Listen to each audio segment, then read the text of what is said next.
ದೇವಸ್ಥಾನಕ್ಕೆ ಹೋಗಿದೆ, ಉಂಡಿಗೆ ಹಣ ಹಾಕ್ತೆ, ಟಿಕೆಟ್ ತಗೊಂಡೆ, ನನ್ಗೆ ದರ್ಶನ ಆಗಿಲ್ಲ, ನಾನು ಉಂಡಿಗೆ ದುಡ್ಡು ಹಾಕಿದ್ರು ಕೂಡ ನನ್ಗೆ ಪ್ರಸಾದ ಸಿಕ್ಕಿಲ್ಲ ಅಂತ ಜನ ದಿನನಿತ್ಯ ಯೋಚನೆ ಮಾಡ್ತಾರೆ. ಅವ್ರಿಗೆ ಗೊತ್ತಿಲ್ಲ, ಹಸ್ಕೊಂಡಿರೋ ಜೀವಗಳಿಗೆ ಅನ್ನ ಹಾಕಿದ್ರೆ ಭಗವಂತ ಮಿಸ್ತಾನೆ ಅನ್ನೋದು ಅವ್ರಿಗೆ ಯಾರಿಗೂ ಗೊತ್ತಿಲ್ಲ.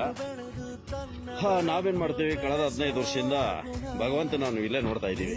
ಬರಪ್ಪ, ತುಂಬಿಸೋರೆಲ್ಲ ಉಂಡೆ ತುಂಬಿಸ್ತಾರಲೇ, ನಾವು ನಿಮ್ನ ಹೊಟ್ಟೆ ತುಂಬಿಸ್ತಾರಣ.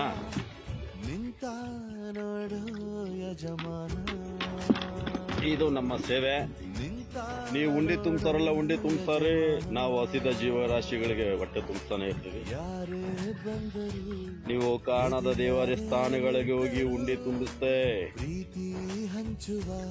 ದರ್ಶನಕ್ಕೆ ಟಿಕೆಟ್ ತಗೊಂಡೆ, ನನ್ ದೇವ್ರ ದರ್ಶನ ಆಗಿಲ್ಲ ಅನ್ನೋ ಬದಲು ನೋಡಿ